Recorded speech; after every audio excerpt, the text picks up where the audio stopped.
do find myself looking at LeBron James instead of Bronny James.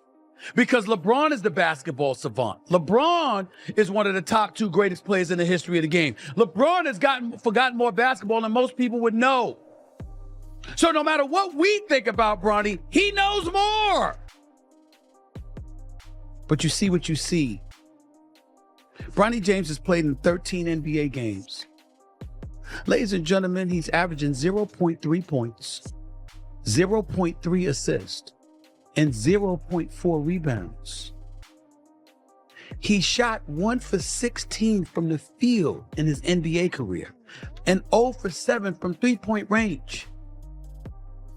And he's playing in the first quarter of an NBA game? Charles Barkley just dropped a bomb that nobody saw coming. He looked straight into the camera and called LeBron James a bully, not competitive, not intense, a bully, and he didn't stop there. LeBron, he's too big to be that type of bully. To bully Stephen A. and to bully Brian Windhorst. Brian Windhorst is a sweet person, man. He's just trying to do his thing.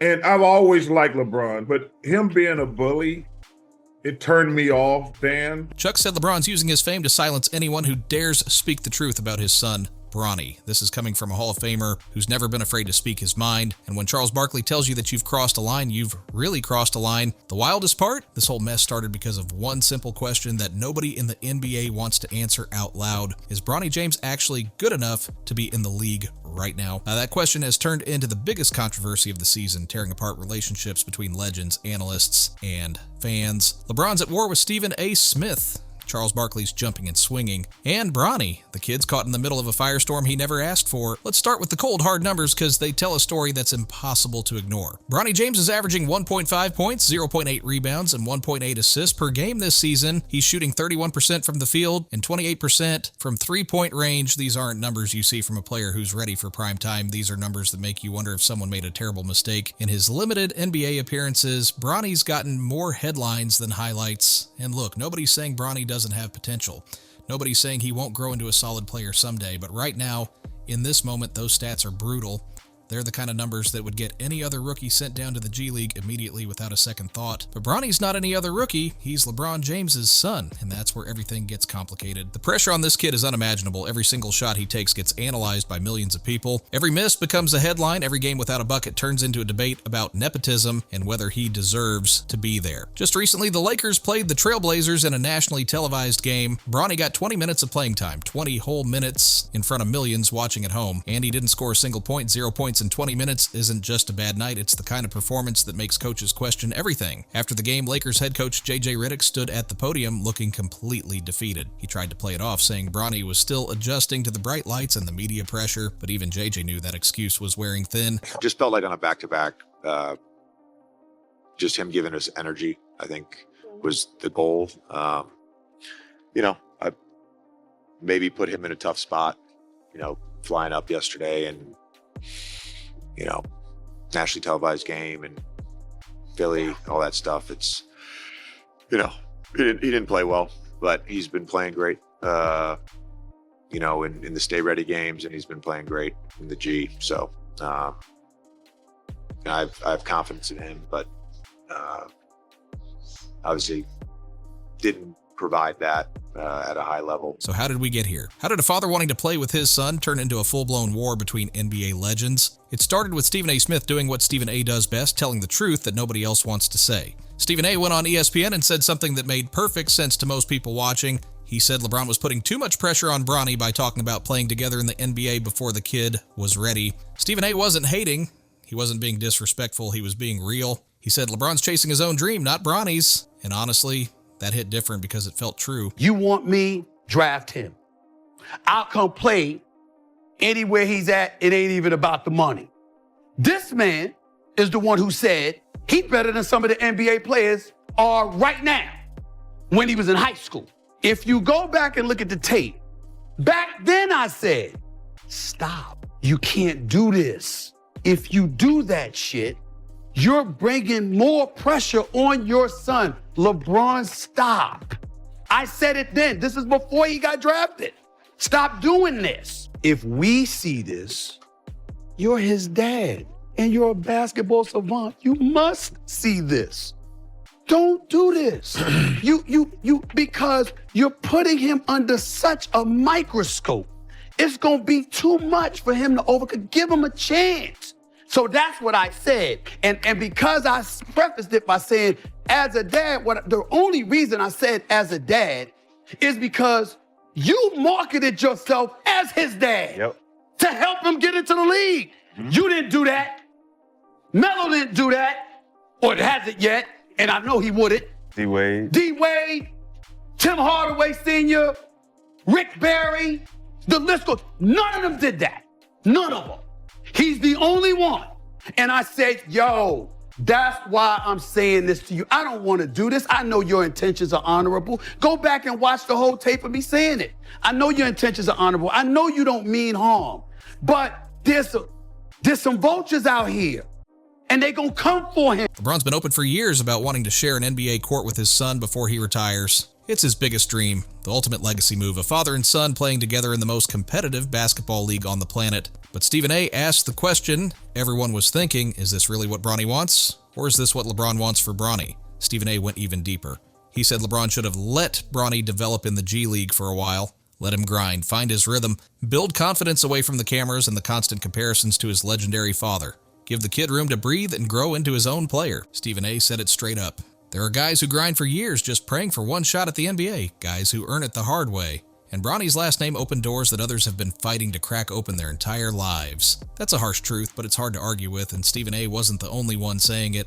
Fans were saying it, analysts were whispering it, even former players were thinking it, but most people were too scared to say it out loud because criticizing LeBron James comes with consequences. His fans are ruthless. His influence is massive.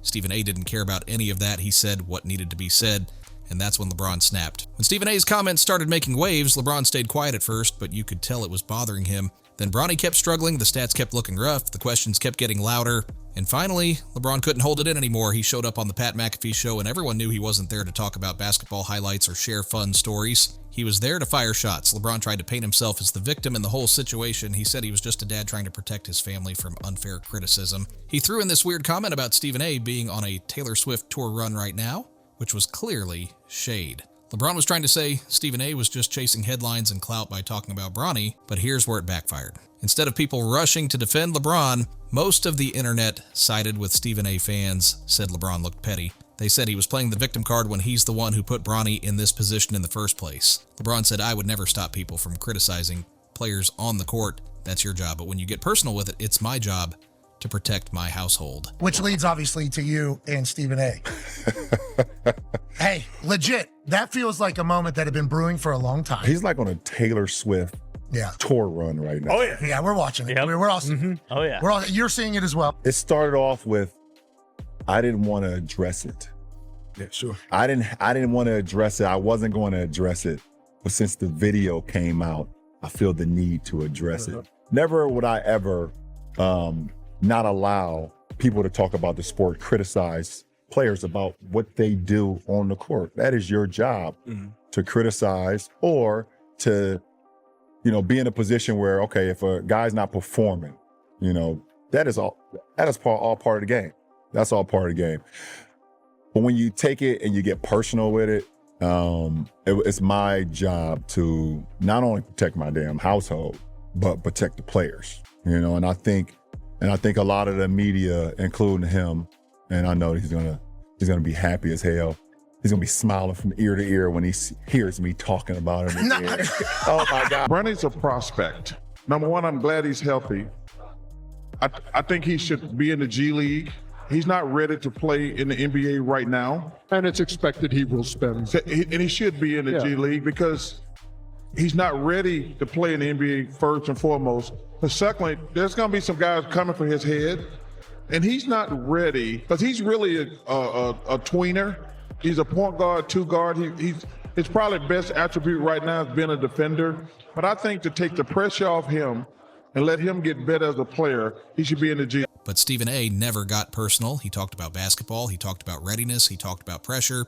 He never attacked Bronny as a person or as a kid.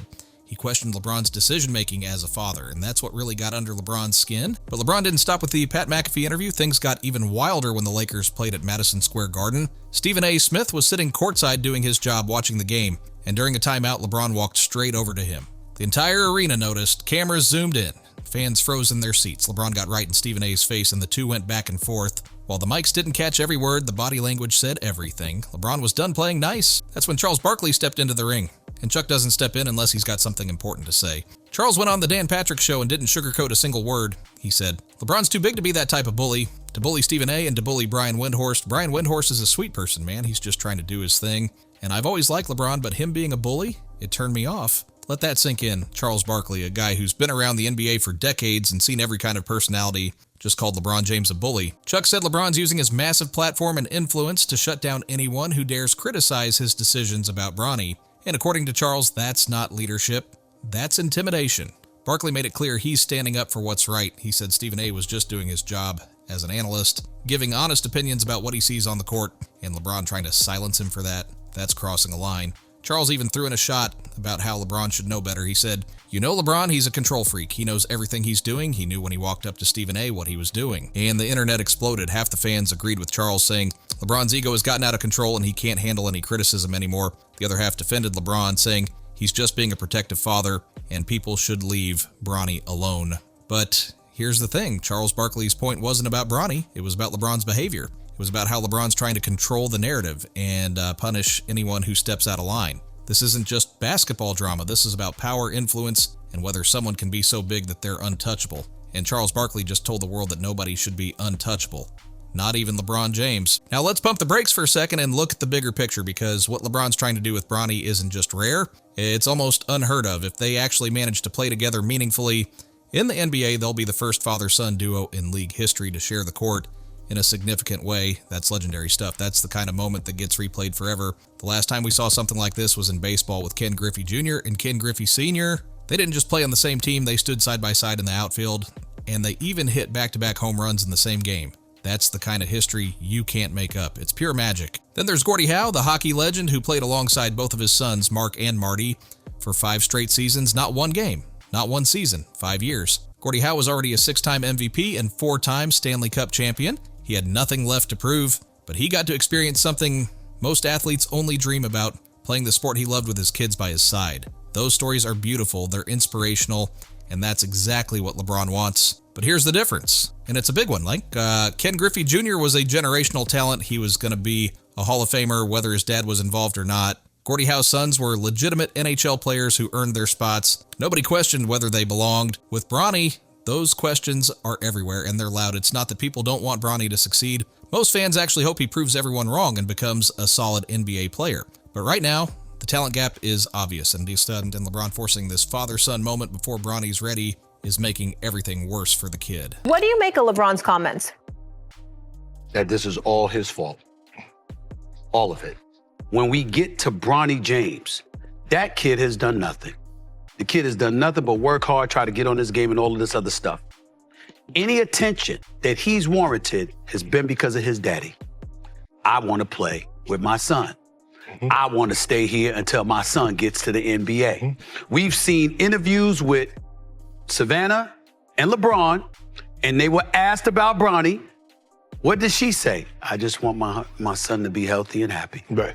LeBron, I want to be in the NBA. That's what we want. I am not a person that had a problem with Bronny James being on the court for the season opener with LeBron James. That was a phenomenal moment to see a father on the court with his son who has NBA aspirations playing together for the first time in NBA history.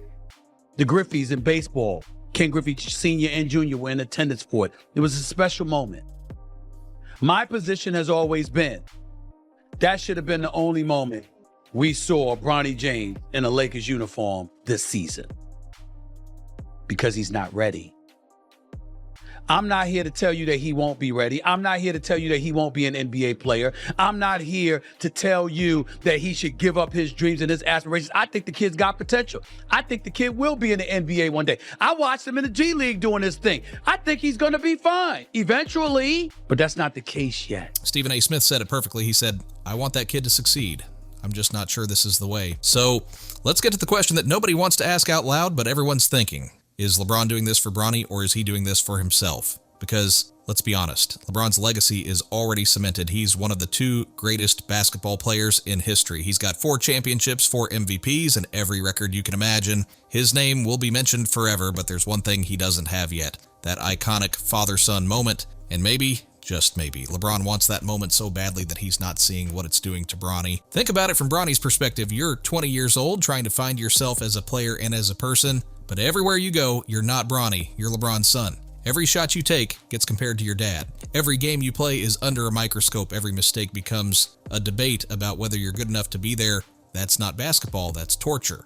And the worst part, Bronny can't say anything. He can't tell his dad to back off. He can't ask to go to the G League without it becoming a massive story. He's trapped between wanting to make his father proud and needing space to grow on his own terms. Stephen A. Smith has been saying this for months. He's not attacking Bronny. He's not even really attacking LeBron. He's trying to protect Bronny from a situation that could ruin his confidence in his career before it even starts. On his show, Stephen A. said, "That kid has done nothing but work hard and try to get better. Any attention he's gotten is because of his daddy, and that's not fair to him." He's right. Bronny didn't ask for any of this. He didn't ask to be drafted by the Lakers. He didn't ask to be thrown into nationally televised games when he's clearly still developing. He didn't ask to become the center of the biggest debate in basketball. That was all LeBron's doing. Bronny would have been so much better off spending more time this season in the G League, playing big minutes, making mistakes without the world watching, building his skills, his confidence, and his identity as a player. Then when he was actually ready, he could have stepped onto an NBA court and earned a respect the right way. But LeBron wanted the moment now, and Bronny's paying the price for it. Here's why this whole situation is bigger than just LeBron, Bronny, and basketball. This is about what happens when someone has so much power and influence that they can bend the rules for their family, and whether that's right or wrong. Look, nobody blames LeBron for wanting to help his son. That's what fathers do. You want to open doors for your kids.